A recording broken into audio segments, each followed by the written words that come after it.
जय हिंद साथियों, स्वागत करता हूं आप सभी का फिर से एक नई वीडियो के साथ। इस वीडियो में हम यूपी लेखपाल के लिए सामान्य हिंदी का पहला सेट शुरू करने वाले। आज से मैं सामान्य हिंदी का भी 1250 महत्वपूर्ण प्रश्नों की सीरीज शुरू कर रहा हूं। और जैसा कि आप सभी को मालूम होगा, हमने यूपी लेखपाल के लिए ग्राम, समाज एवं विकास और सामान्य ज्ञान की भी दोनों की 1250 महत्वपूर्ण प्रश्नों की सीरीज शुरू कर दी है।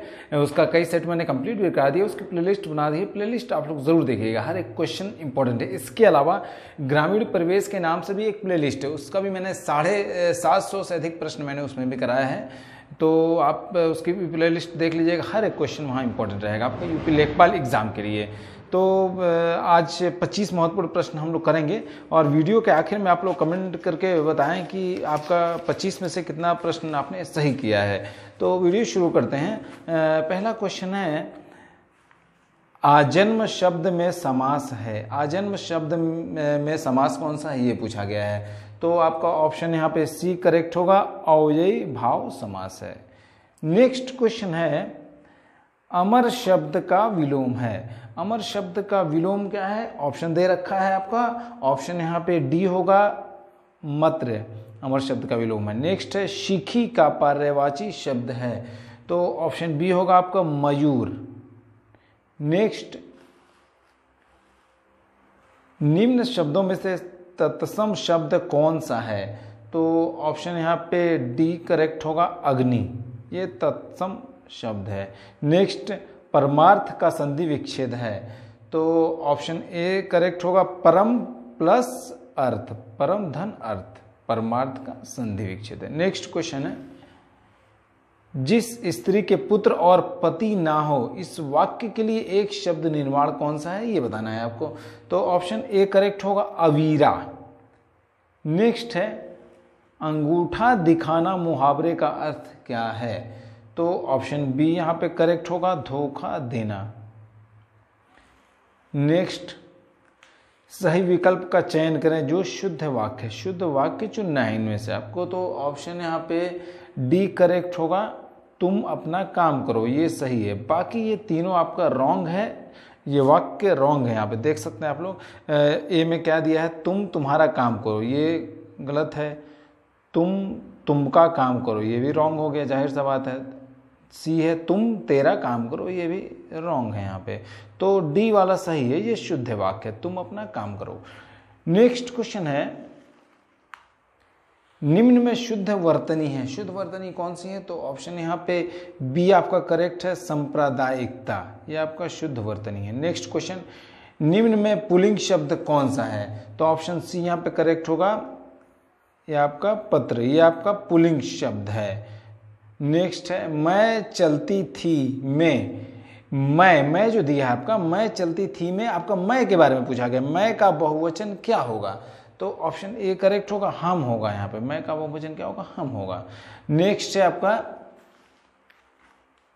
ने किस कारक का चिन्ह है, तो ऑप्शन ए यहाँ पे करेक्ट होगा, कर्ता। ने जो है आपका कर्ता कारक का चिन्ह है। नेक्स्ट है, बच्चा गया, इस वाक्य में प्रयुक्त काल पहचाने, तो ऑप्शन ए करेक्ट होगा, सामान्य भूतकाल है ये। नेक्स्ट क्वेश्चन देखा जाए, निम्न अनेकार्थी शब्द का दूसरा अर्थ बताइए। मतलब अज, अजन्मा, इसका दूसरा अर्थ बताना है हमें। तो इसका दूसरा अर्थ होगा दोस्तों आपका ऑप्शन डी होगा, ईश्वर। नेक्स्ट क्वेश्चन है, हिमवान का पर्याय है। हिमवान का पर्याय क्या है, ऑप्शन सी करेक्ट होगा, हिमाद्री। नेक्स्ट है आपका, द्वंद्व समास में कौन सा पद प्रधान होता है, तो यहाँ पे आपका ऑप्शन सी करेक्ट होगा, आपका दोनों पद जो है आपका प्रधान होता है द्वंद्व समास में। नेक्स्ट है, तदापि तथापि शब्द का संधि विच्छेद यहाँ पे पूछा गया है, तो ऑप्शन सी करेक्ट होगा आपका, तथा प्लस अपि। नेक्स्ट है आपका, 100 वर्षों का समूह वाक्य के लिए एक शब्द का निर्माण होगा। किस शब्द का निर्माण होगा, ऑप्शन ए होगा, शताब्दी। ये क्या है आपका, 100 वर्षों का समूह है, ये शताब्दी बोलेंगे। नेक्स्ट क्वेश्चन, लंगोट का तत्सम शब्द है, ये पूछा गया, तो ऑप्शन सी यहाँ करेक्ट होगा, लिंग पट, ये आपका लंगोट का तत्सम शब्द है। नेक्स्ट है, भूगोल का विपरीतार्थक शब्द है, तो ऑप्शन यहाँ पे डी करेक्ट होगा, खगोल।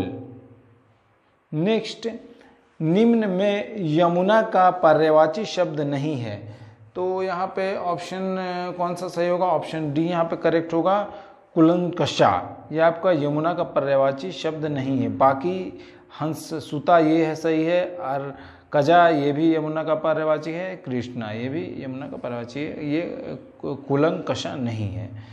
ये आपका यहाँ पे दोस्तों नेक्स्ट में आपका अपठित गद्यांश को पढ़कर पूछे गए प्रश्नों, मतलब प्रश्न संख्या 22 और 23 में से सबसे सटीक उत्तर वाले विकल्प को चुनना है। ये गद्यांश हम थोड़ा पढ़ लेते हैं, यहाँ पे देखते हैं क्या दिया है गद्यांश में, तो ध्यान से आप सुनिएगा। यहाँ पे देखिए गद्यांश यहाँ शुरू है, सारा संसार नीले गगन के तले अनंत काल से रहता आया है, हम थोड़ी दूरी पर ही देखते हैं क्षितिज तक, जहाँ धरती और आकाश हमें मिलते दिखाई देते हैं, लेकिन जब हम वहाँ पहुँचते हैं तो यह नज़ारा आगे खिसकता चला जाता है और इस नज़ारे का कोई और छोर हमें नहीं दिखाई देता है।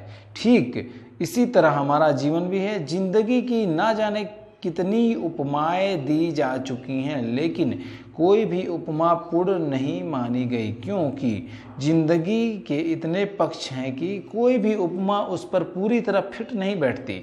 बर्नार्ड शाह जीवन को एक खुली किताब मानते थे और यह भी मानते थे कि सभी जीवों को समान रूप से जीने का हक है।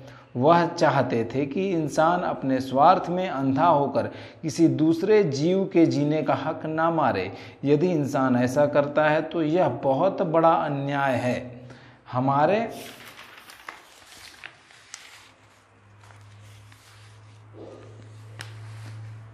हमारे विचार स्वाभाविक रूप से एक दूसरे से मेल नहीं खाते हैं, लेकिन इसका मतलब यह नहीं कि हम दूसरों को उनके जीने के हक से वंचित कर दें। यह खुला आसमान, यह प्राकृतिक और यह पूरा भूमंडल हमें दरअसल यही बता रहा है कि हाथी से लेकर चींटी तक सभी को समान रूप से जीवन बिताने का हक है। जिस तरह से खुले आसमान के नीचे हर प्राणी बिना किसी डर के जीने सांस लेने का अधिकारी है, उसी तरह से मानव मात्र का स्वभाव भी होना चाहिए कि वह अपने जीने के साथ दूसरों से उनके जीने का हक ना छीने। यह आसमान हमें जिस तरह से भय से छुटकारा दिलाता है, उसी तरह से हमें भी मानव जाति से इतर जीवों को डर से छुटकारा दिलाकर उन्हें जीने के लिए पूरा अवसर देना चाहिए। दूसरों के जीने के हक को छीनने से बड़ा अपराध या पाप कुछ नहीं हो सकता। तो ये आपका इसमें से पहचानना है क्षितिज। क्षितिज किसे कहते हैं? तो यहाँ पे दोस्तों आपका ऑप्शन डी करेक्ट होगा। ऑप्शन डी में दिया है जहाँ धरती और आसमान मिले हुए दिखाई देते हैं। देखिए जहाँ धरती और आसमान जो है मिले हुए दिखाई देते हैं क्षितिज कहा जाता है। नेक्स्ट है आपका इसी गद्यांश में से चुनना है आंसर को। ये आपका यदि किसी का और छोर नहीं है तो उसके लिए आपका क्या होगा आंसर? तो यहाँ पे आंसर हो जाएगा आपका ऑप्शन बी, उसकी सीमा नहीं है। मतलब जाहिर सा बात है, यदि किसी का और छोर नहीं है तो क्या उसकी सीमा नहीं है, इसका मतलब सीधी सी बात है। नेक्स्ट क्वेश्चन देखते हैं, निम्न में से किस शब्द की वर्तनी सही है? तो ऑप्शन सी करेक्ट होगा, सन्निधि। ये आपका इसकी वर्तनी सही है। आप ध्यानपूर्वक देखिएगा यहाँ पे कौन सा करेक्ट है। शब्द जब चुनना हो आपको ध्यान से एक एक मात्रा को यहाँ पर देखना होगा। लास्ट क्वेश्चन है आज का, आंख नादीदा काढ़े कसीदा लोकोक्ति का अर्थ क्या है? ये पूछा गया। तो ऑप्शन डी यहाँ करेक्ट होगा, योग्यता ना रहने पर भी काम करने की शेखी भरना। दोस्तों आज की जानकारी यहीं समाप्त करते हैं। वीडियो से रिलेटेड आपको किसी तरह की दिक्कत हो आप लोग हमें कमेंट बॉक्स में ज़रूर कमेंट करें, हम उसका रिप्लाई भी करेंगे। और वीडियो को दोस्तों में अधिक से अधिक शेयर करें ताकि उन्हें भी इसका फ़ायदा मिलता रहे। तो मिलते हैं अगली वीडियो में, तब तक के लिए जय हिंद।